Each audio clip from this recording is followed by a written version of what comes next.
Amigos de P1, bienvenidos. Tercera y última parte de la vida del ingeniero de Olivos, de Guillermo Quisling, aquí en P1. Después de 2 capítulos en los que repasamos el motociclismo, el ingreso en los autos en las 4 ruedas, primero con Fórmula 4, Fórmula 2 Argentina, Fórmula 2 Codazol y Fórmula 3 Sudamericana, llegamos a la última parte de su vida en la que todavía queda lo que podría decirse que es la bisagra deportiva para Guillermo Quisling, que es aquella carrera de Fórmula 3000 que se hizo en el año 92 en Argentina y que significó una bisagra para él, pero también para el automovilismo de nuestro país, porque fue la última carrera en el viejo Autódromo de Buenos Aires. Después de esa carrera se demolieron los boxes y se construyó el nuevo autódromo que recibiría la Fórmula 1 a partir de 1995 y por 4 temporadas en el Autódromo de Buenos Aires. Para Quisling fue una bisagra porque manejó un auto con una potencia y una carga aerodinámica increíble que le cambió su forma de ver el automovilismo. Y esto también vale la pena tenerlo en cuenta porque será probablemente uno de los motivos por los que un día diga adiós el casco, a pesar de que era su gran pasión, bienvenidas las herramientas y a ser ingeniero. Si esperan encontrar un programa en el que haya mucho detalle de lo que pasó con su carrera como ingeniero, no encontrarán grandes explicaciones. Habrá un repaso por el 97 en el equipo Volkswagen, aquel año que Walter Hernández perdió el campeonato en Rafaela después de haberlo ganado en pista con Henry Martin. Y habrá también una mención, por supuesto, al JP, a su llegada al TC con el Pato Silva en el 2003, el campeonato del 2005, 2006 y 2007 con ese equipo, con Silva, Fontana y 2008, Guillermo Ortelli. Pero no habrá mucho más que eso. ¿Por qué? Porque Quisling tendrá hoy la posibilidad de expresar algo que debe ser muy difícil contar, que es qué le pasa a un hombre cuando pierde a un hijo. Probablemente una de las cosas más oscuras que le puede pasar a un ser humano. A Quisling le pasó en el 2002 estando en Europa con Filiberti. Falleció en un accidente de tránsito uno de sus hijos y eso lo alejó de las carreras, pero después cuando volvió con otra mentalidad. Y fue ese el clic que probablemente generó su nueva vida en el automovilismo por fuera de lo que en su vida ya fue no tener uno de sus hijos. El mensaje que deja Quisling, la enseñanza que deja Quisling, es algo que tenemos que valorar profundamente. Y son historias que nos encontramos con Mauro cuando recorriendo el país e incluso otros países vamos en búsqueda de personajes porque enriquecen completamente a este deporte, que es mecánico, pero que tiene una parte humana tan sensible. Así que sin más preámbulos, los invitamos a disfrutar de un programa distinto en el que habrá mucho automovilismo, pero también habrá mucha humanidad de parte de Guillermo Quisling. Y esperen hasta el final, hasta el último segundo del programa, porque en el programa de hoy ya estamos en modo Indianápolis. Tendremos también algo de lo que pasará el próximo domingo, en las 500 millas, donde corre Agustín Canapino. Bienvenidos a P1.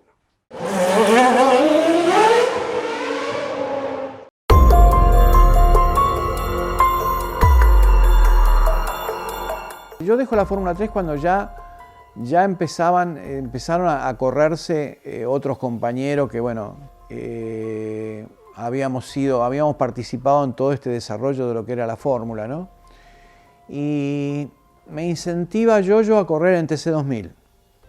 Si él ya estaba corriendo, en ese momento era el Pointer, entonces armo un Pointer y en ese interín, ese periodo, antes de ese periodo, había tenido la posibilidad de correr esa carrera que vino a Argentina de la Fórmula 3000, que me había invitado, y la verdad me dio todo Martín Salaverry, ¿no? Agradecido a él por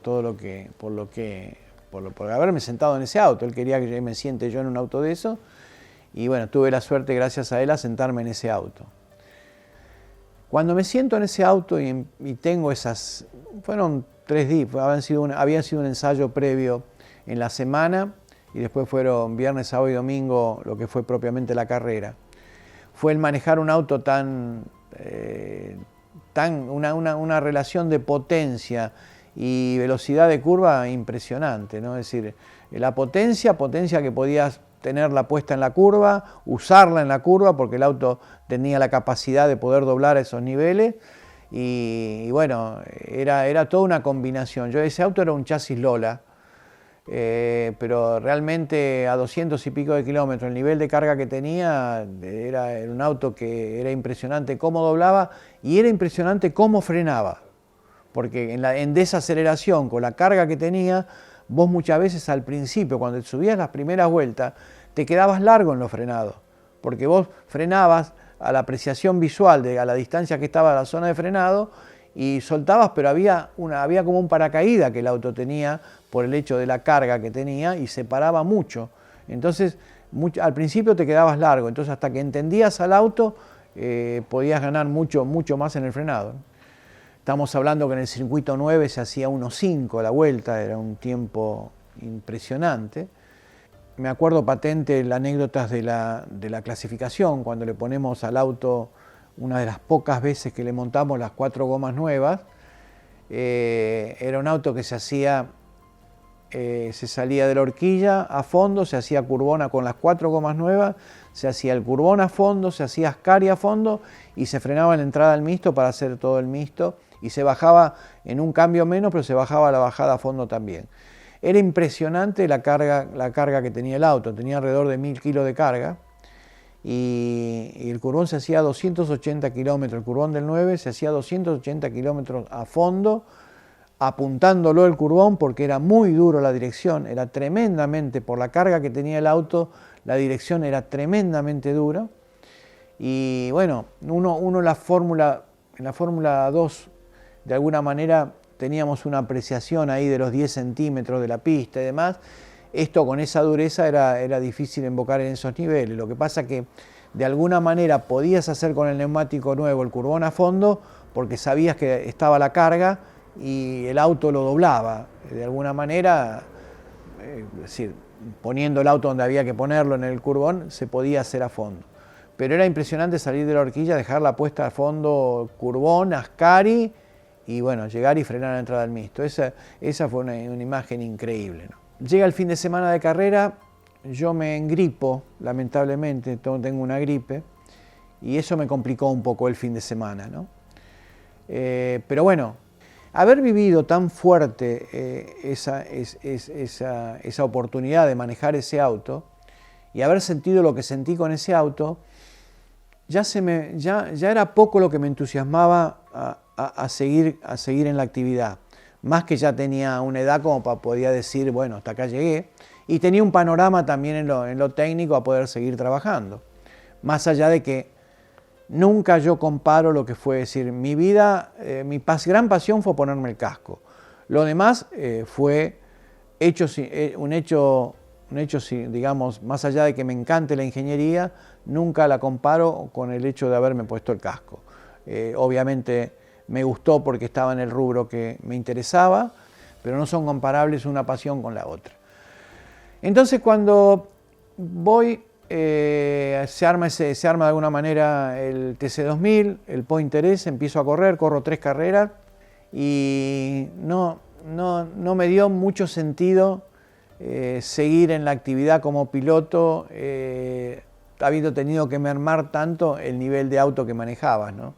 Entonces no tenía la necesidad laboral a tener que seguir corriendo para poder vivir, porque lo podía hacer de otra cosa. Y bueno, ahí me dediqué más a la preparación, más allá de que siempre preparé mis autos, en principio con la ayuda de mi hermano, después ya lo preparé en forma uno solo, pero siempre estuvo mi hermano al lado mío mientras yo corrí, ¿no? Y después ya cuando me dedico a la ingeniería, bueno, tomo el camino de la ingeniería y bueno, fui encontrando otro tipo de satisfacciones, ¿no?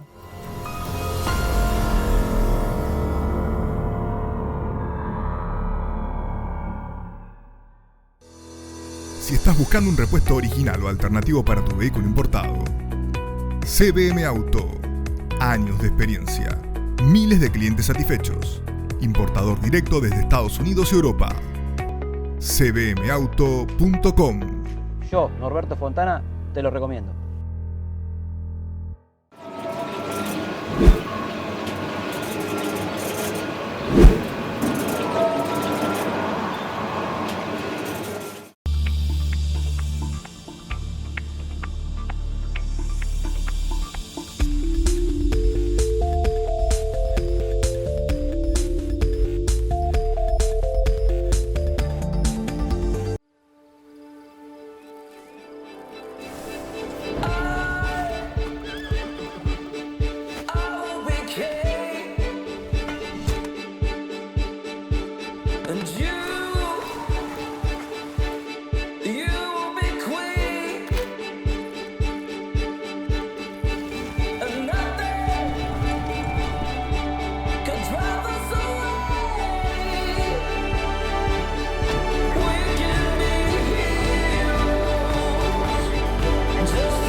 Cuando hago las últimas carreras de Fórmula 3, comparto la pista también empezaba a correr Esteban Tuero. Y ahí, junto a Eduardo Ramírez, Eduardo, cuando yo termina mi campaña deportiva, armamos un equipo de la categoría la Fórmula Honda, donde Eduardo Ramírez arma un equipo y me lo pone a que lo regentiemos nosotros en los talleres nuestros. Entonces, eso de pronto es lo primero que hago después de dejar en principio la fórmula, esas 3 carreras del TC2000, y empiezo a trabajar en lo que era la fórmula esa Honda. Empezamos a hacer un trabajo con Esteban hasta que se da, y esto por todo el trabajo que ha hecho Eduardo Ramírez, se da la posibilidad de que Esteban pueda correr a Europa. Eduardo organiza una elección de pilotos en toda Argentina que iban a participar, hacían su presentación en karting, los íbamos probando en karting y después los subíamos al Fórmula Honda. Me acuerdo que esa elección la había ganado Cristian Ledesma, y ahí empieza Cristian Ledesma también con nosotros. La Fórmula Honda sale campeón Esteban Tuero, de ahí Esteban Tuero, junto a todo el trabajo de Eduardo Ramírez, parte para Europa. Después sigue los pasos de alguna manera en la Fórmula Honda Cristian Ledesma, de ahí pasa Cristian Ledesma a correr un Fórmula 2 del equipo nuestro, que logra el campeonato también. Y en todo ese interín de tiempo me viene una llamada del Yoyo a ver si yo quería dirigir técnico-deportivamente el equipo de él. Sobre todo deportivamente el equipo de él, que un poco le obligaba en ese momento Volkswagen, como él estaba sentado arriba del auto, quería ver la presencia de otra persona dirigiendo deportivamente el equipo. Y la verdad que, bueno, me hizo pensar. Primero fue una satisfacción de que yo me invitara a hacer eso. Y aparte, después con el tiempo, soy un eterno agradecido a eso, porque de alguna manera me saca de un poco de mi taller en particular y empiezo a trabajar para un montón de equipos que me da la realidad una vigencia en lo técnico muy importante, porque paso a trabajar en un montón de equipos a partir de ahí hasta prácticamente ahora, ¿no? Y eso fue todo gracias a Yoyo, a la invitación de poder estar ahí. En ese momento corría él, estaba Walter Hernández, después estuvo Gustavo Deronesian, después terminó viniendo Esteban Tuero, pero pasamos un periodo hermoso. Lo que pasa que cuando después del primer año, Yoyo se baja. Cuando Yoyo se baja, digo, bueno, toma la posta Yoyo y bueno, yo me volveré para casa o me volveré a trabajar en otro lado. Y no, Yoyo no quiso que me vaya, me dijo, no, quiero que te quedes y que sigas vos adelante con esto. Y él se puso más en la parte, él estaba mucho aparte arriba de la parte técnica, de los motores y demás, y en la parte de dirección general del equipo. Y bueno, y pasamos como 6 años, fueron 6 años hermosos, la verdad.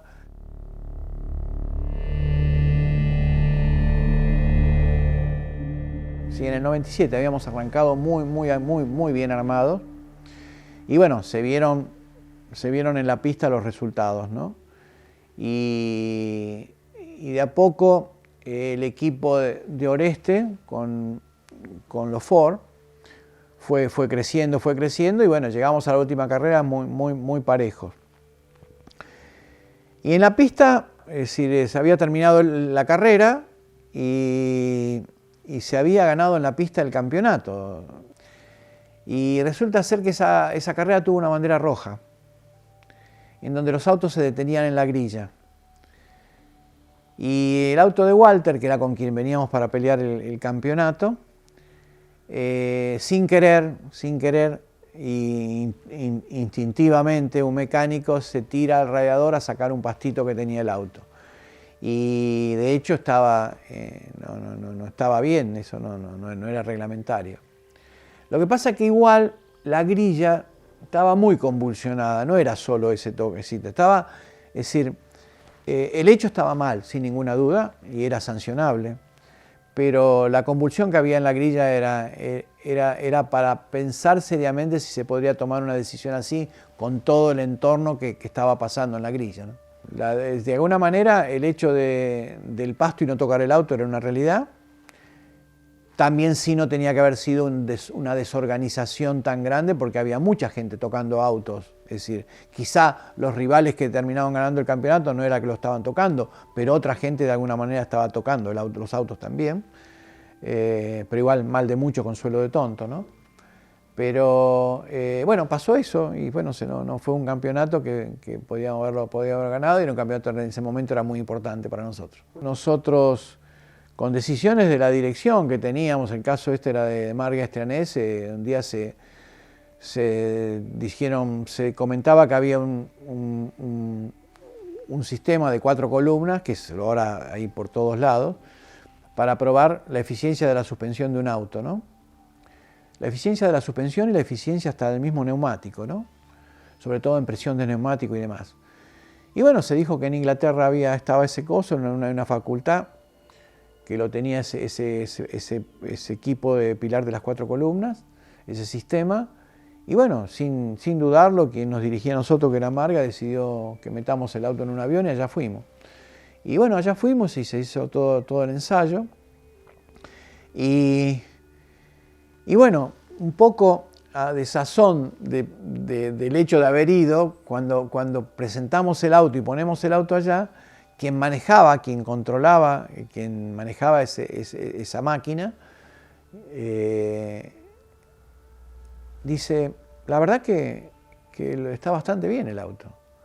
Y la verdad que muchos habían preferido escuchar que esté todo muy mal para poder llegar a Argentina con algún cambio importante. Y no, nos dio unos consejos de unos toques leves de espirales y sí algún trabajo en la presión de neumáticos. Bueno, siempre igual sirve, siempre rescatás algo, sin duda, pero la verdad que se esperaba que era mucho más satisfactorio haber dicho, no, está todo mal, está todo al revés. Pero la cosa no estaba tan al revés. Y bueno, sí, algunos detalles se pudieron acomodar y bueno, seguimos en la carrera con ese auto.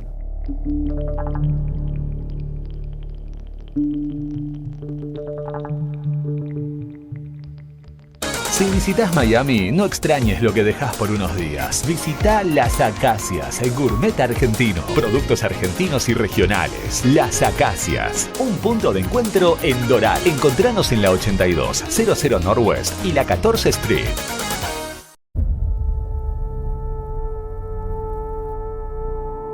Yo podría contarte que el Cronos tiene 700 kilómetros de autonomía en ruta.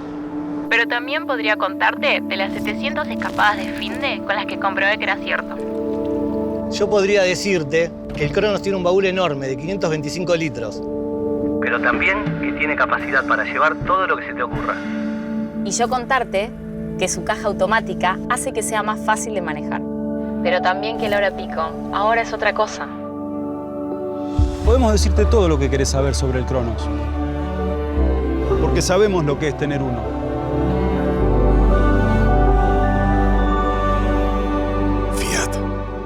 Este es un baile que tiene un ritmo y cuando vos entras en el baile tenés que bailar al ritmo del baile, no quieras ir en contra del ritmo.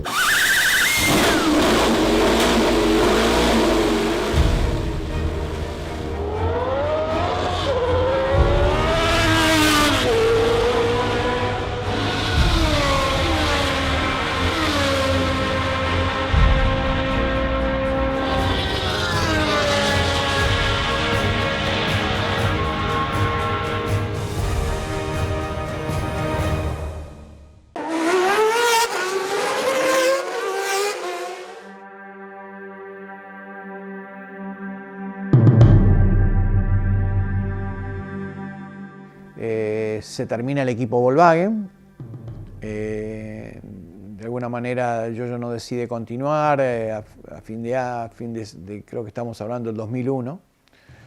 Y bueno, se descontinúa el equipo Volkswagen, yo atravieso después ya, a partir de ese año, al año siguiente, se me invita, Filiberti me invita a ser de técnico para Nicolás Filiberti en lo que era la fórmula World-Nissan en Europa, que eran unos chasis de Alara que habían sido fabricados para Honda de Fórmula 1, que no salió el proyecto, y esos autos se construyeron para la World-Nissan, y era un auto de Fórmula 1 prácticamente con motor Nissan, y ahí va a correr Nicolás Filiberti.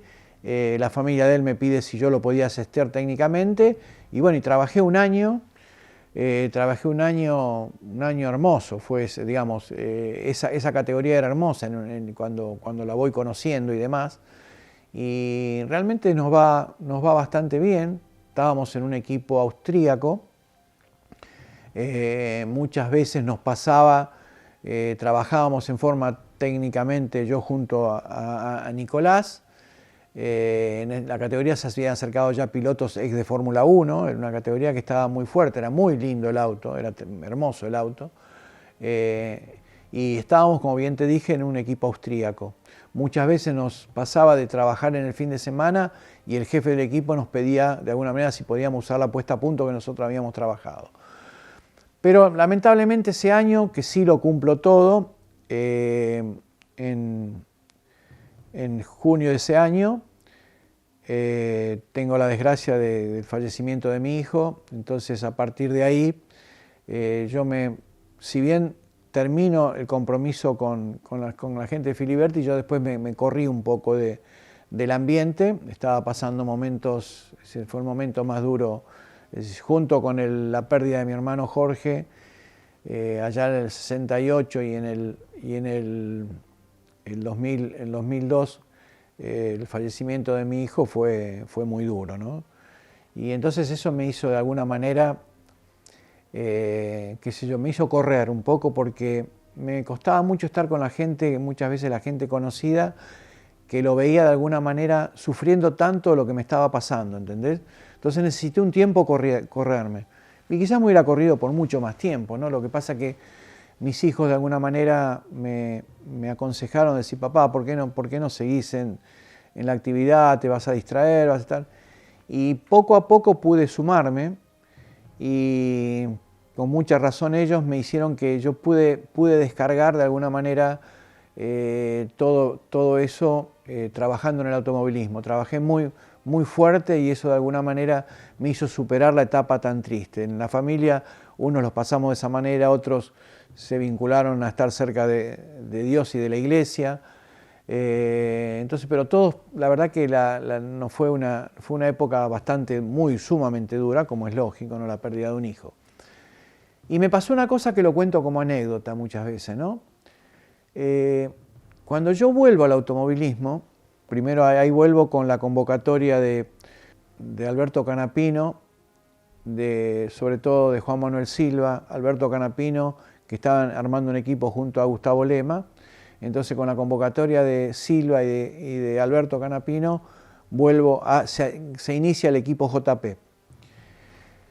Bueno, van pasando el tiempo, pasan hasta los años, yéndonos las cosas bastante bien, porque a los pocos años logramos el campeonato con Silva, pero deportivamente nos iba muy bien. Y yo comento siempre que me pasaba, yo por ejemplo, en los momentos anteriores, yo cuando tenía que hacer la preparación de un auto, algo, si bien técnicamente pensaba lo que tenía que hacer y lo hacía, pero tenía cierto cuidado en no pensar que podía cometer un error. A partir de lo que me había pasado con la ida de mi hijo, hacía las cosas y hacía lo que pensaba hacer. Y sin importarme si eso llegaba a fallar, pero hacía todo lo que tenía que hacer. Si tenía que cortar el auto al medio, lo cortaba. Si tenía que cortar una suspensión al medio y transformarla totalmente, lo hacía. Si tenía que una tapa de cilindro, abrirla al 2 y hacerle lo que tenga que hacer, o rellenar una cámara de combustión con una placa, no sé, lo que fuera, lo hacía. Porque me empezó en mi pensar de que decía que, bueno, si algo de esto sale mal, y si sale mal y no anda, ¿cuál es el problema? ¿Y qué pasó? Yo no sé si fue la luz de mi hijo o lo que fuera, que todo me salía bien. todo nos salía bien, y gracias a Dios al equipo que estábamos, nos salía bien con los pilotos que estábamos, nos salía bien con el equipo que estaba, y empezaban a funcionar todas esas cosas que eran media ya un poco locas de hacer y que ya en otro momento la hubiera tomado con más cautela. No, las hacía y de alguna manera tenía la suerte de que salían bien, como si uno estaría iluminado, ¿no? Me sentía como iluminado por tu hijo, ¿no? Entonces me pasó toda una etapa de mucho éxito, y creo que fue un poco el pensar de esa manera, ¿no? De alguna manera estaba más liberado, y de pronto lo que pensaba en muchas cosas ya me había ido bien. Entonces, ¿por qué no las hacía? Las hacía, y las hacía a fondo.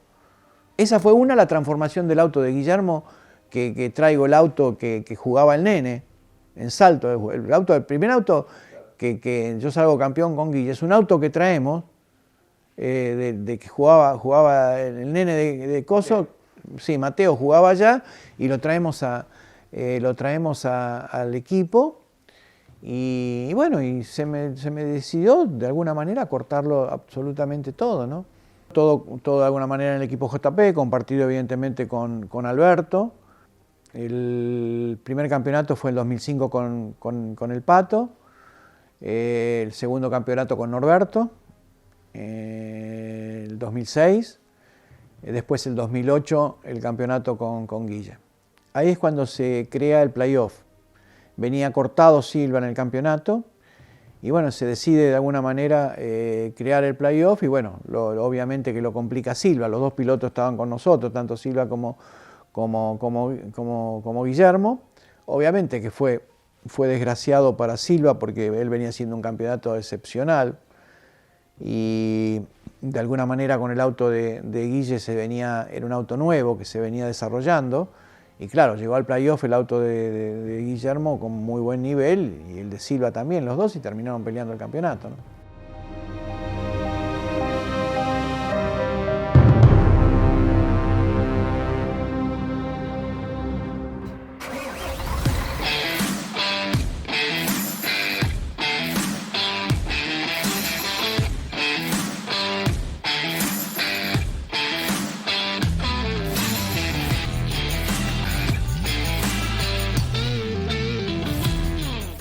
Si tu misión es mejorar la rentabilidad de tu flota de transporte pesado o tu maquinaria agrícola, VM Racing es tu aliado perfecto. Optimización de inyección electrónica, soluciones inteligentes al servicio de la potencia y el torque de tu motor. Porque tu cosechadora debe cosechar, porque tu camión debe transportar. VM Racing, nos vas a recomendar. Desafía tus límites. Tonino es tu mejor opción. Si de bicicleta se trata, acércate a Tonino, el surtido más amplio y una gran variedad de productos. 35 años de trayectoria. Visítanos en nuestras dos sucursales, Lomas de Zamora y Lomas del Mirador. Seguinos como Bicicletas Tonino, www.bicicletastonino.com.ar.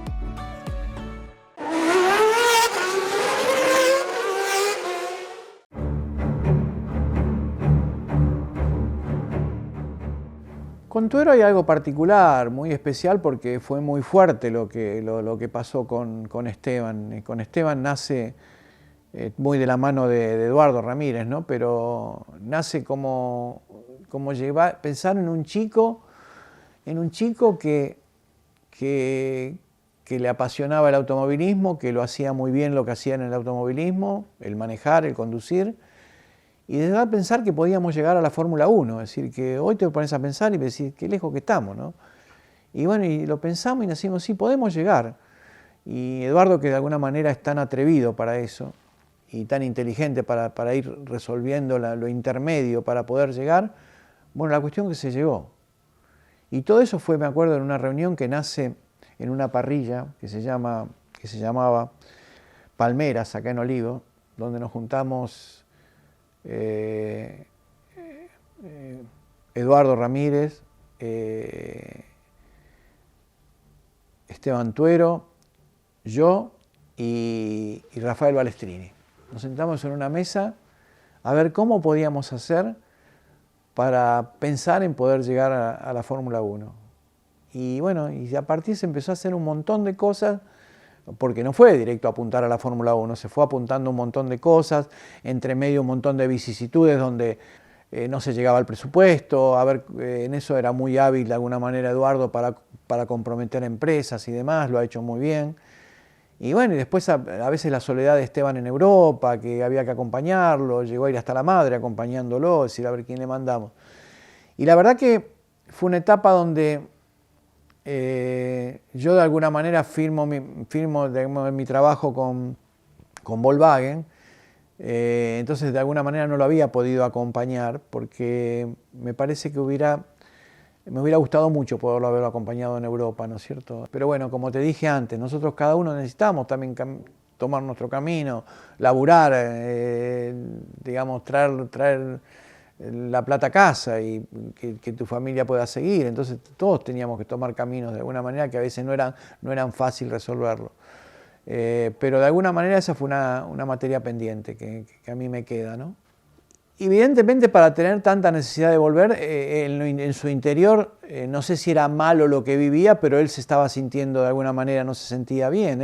Él hablaba mucho con nosotros, él estaba en una prueba de Fórmula 1 y me llamaba por teléfono, teníamos mucha relación, pero siempre tenía el comentario de decir, bueno, anda preparando algo para allá. Le digo, no, pero Esteban, ¿cómo me vas a decir preparando algo para allá? Porque la realidad es que a Esteban le venía yendo muy bien en Europa, pero muy bien, porque la Fórmula 1 uno la va midiendo de manera de cómo te va con tu compañero de equipo.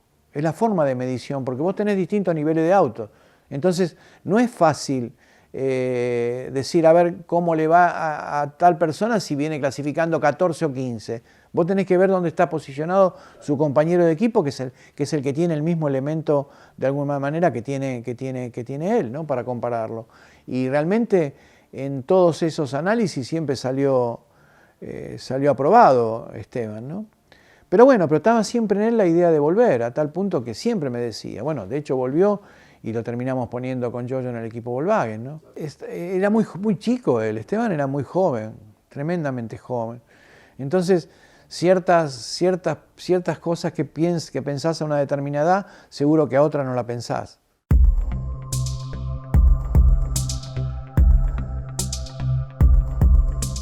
La verdad que me llevé la imagen de un montón de pilotos, es decir, me tocó en suerte de estar con un montón de pilotos consagrados, pero muchísimos, ¿eh?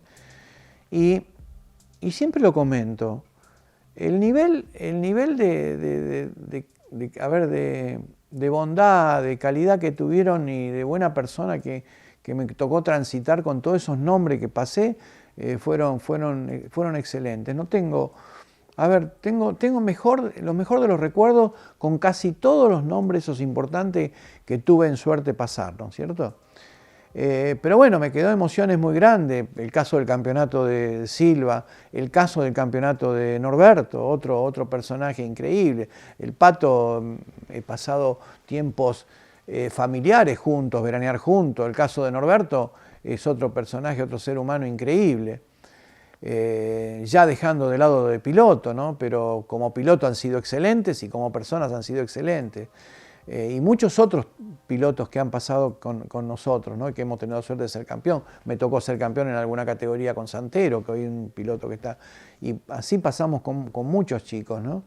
Y la verdad que tengo lo mejor de los recuerdos de casi todo. Lo que pasa es que fueron muy fuertes cosas que nos pasaron con ciertos pilotos. El caso Esteban de decir un día en un lugar reunido para decir cómo llegamos a la Fórmula 1 y llegar a la Fórmula 1. Y caso de Guille de tener 2 campeonatos argentinos de turismo carretera, que no son pocos. Si bien él tiene 7, uno es una parte importante, de esos 7 te tocan 2 a disfrutarlo uno, ¿no? Y bueno, han sido muy fuertes y yo tengo una relación con Guillermo incondicional, es decir, hemos vivido cosas muy fuertes, muy felices, y yo tenía una relación con él en lo técnico deportivo excelente. Es decir, Guillermo venía,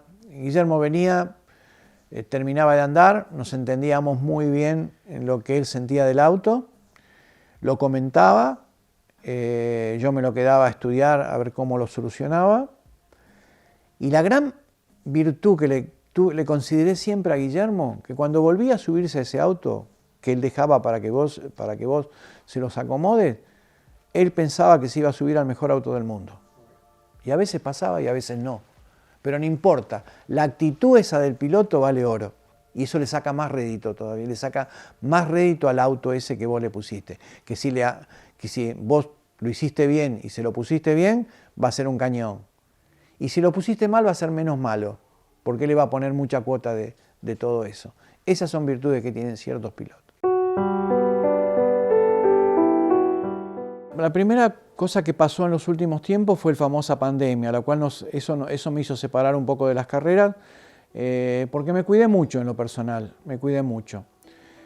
Más allá de eso, el año pasado adolecí de algunos problemas médicos, tuve una operación bastante importante, la cual de alguna manera me hizo correr prácticamente un año. Ese año ya había firmado para trabajar con Diego Ciantini en el equipo de Di Meglio, lo cual tuve que abortarlo porque tuve una operación importante y ya ese año me terminé cuidando. Después tuve una actividad con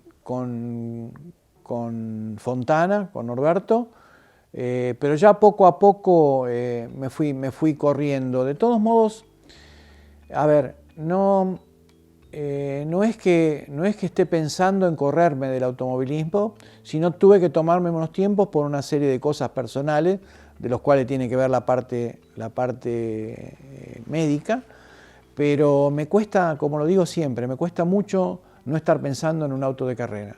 Me cuesta mucho y bueno, eso no sé cuánto tiempo lo voy a seguir, no creo que lo voy a tratar de poder seguir pensando en un auto de carrera porque de alguna manera en lo personal me hace bien.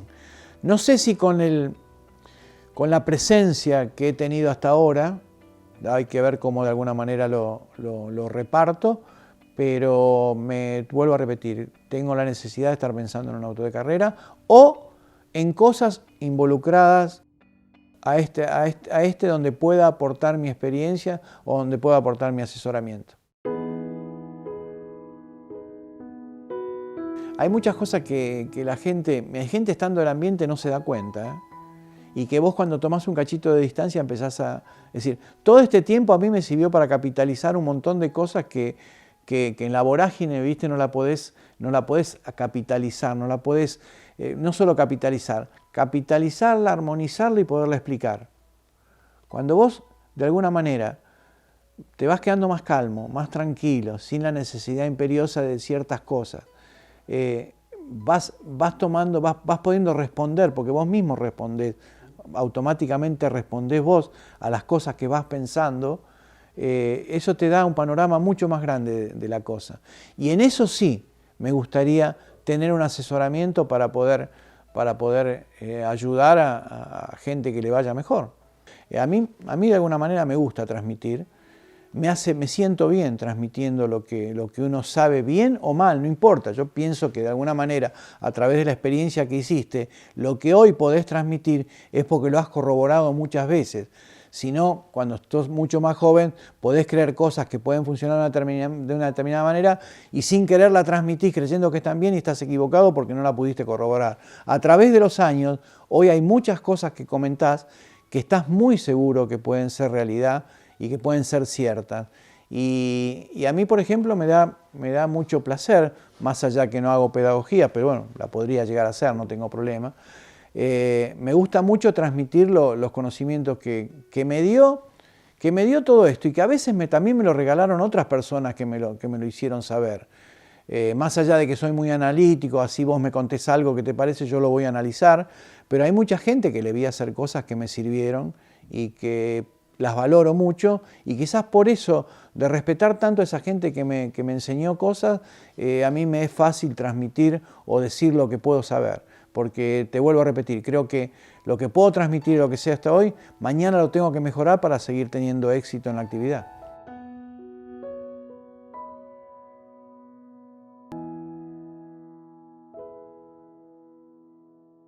Amigos de P1, estamos en Indianápolis. Magnífica, extraordinaria nota de Guillermo Quisling. Se terminó el último capítulo. Una de esas historias que, como tantas otras, un ser humano también un piloto, un mecánico, un ingeniero mostró su faceta humana en un deporte mecánico. Y eso es lo que buscamos con P1. Son las 2 de la tarde, es jueves, acabamos de llegar a Indianápolis hace un par de horas, ya estamos trabajando para tratar de llevarles lo mejor. Todas las historias debajo del auto de Agustín Canapino, de IndyCar. Ya entrevistamos a Pato Ward, a Joseph Newgarden, a Scott McLaughlin. Lo que dijeron de Canapino, la verdad, me pone un poco la piel de gallina. Estamos sorprendidos de lo que está opinando los pilotos. Newgarden dijo, hace años que no me sorprendía un piloto así. Tony Kanaan dijo, el año que viene, si Agustín sigue, va a ganar carreras. Indudablemente hay una capa periodísticamente que no vemos, que es, póngala arriba o abajo, pero es la de la ingeniería de los autos. Algo han visto en Canapino, que por eso en el paddock se está hablando tanto de él. Sinceramente estoy sorprendido, Estoy sorprendido con lo que dijeron Alexander Rossi, también hablando del tema, Rosenqvist. La verdad, un arranque fuerte de este tema que no lo queríamos imponer. Hablábamos del tema físico, de cómo ellos, para explicar el tema físico que sufre Agustín, y era lógico, pero se metieron directamente en el tema Canapino. Y así va a ser este viaje de casi 2 semanas, 3 semanas en realidad, pero 2 semanas extensas y muy intensas sobre lo que va a pasar en IndyCar en las 500 millas de Indianápolis. Después de más de 80 años, un argentino, Agustín Canapino, estará largando esta carrera este domingo. Es jueves, es el día que hoy sale P1. Bueno, acabamos de llegar. Hace mucho frío, a diferencia de lo que ha pasado en otras experiencias personales en Indy 500, muchísimo frío. Veremos cómo estará el domingo. Seguramente sube la temperatura por lo que dice el pronóstico. Estamos esperando a Agustín Canapino al tercer grupo. Hoy es el Media Day, donde en grupos de 11 se dividen en 3 grupos y vienen a darte muchísimo tiempo cada piloto para hablar de cualquier tema. Por eso hoy es el día ideal para agarrarlos relajados. En el tercer grupo, con Rinus VeeKay, Sebastián Grosjean, bueno, muchos otros pilotos, estará Agustín Canapino, a quien lógicamente vamos a entrevistarlo. Recién habló Pato Ward, dijo, excelente que haya venido Agustín, somos 2 para hacer fuerza para el público latinoamericano. Tenemos que ganar terreno con IndyCar porque estamos perdiendo un público gigante de fanáticos. Pato Ward también muy contento con la llegada de Agustín. Los esperamos el miércoles que viene con lo que pase en las 500 millas de Indianápolis, donde un argentino levantará la bandera después de más de 80 años. Hasta entonces.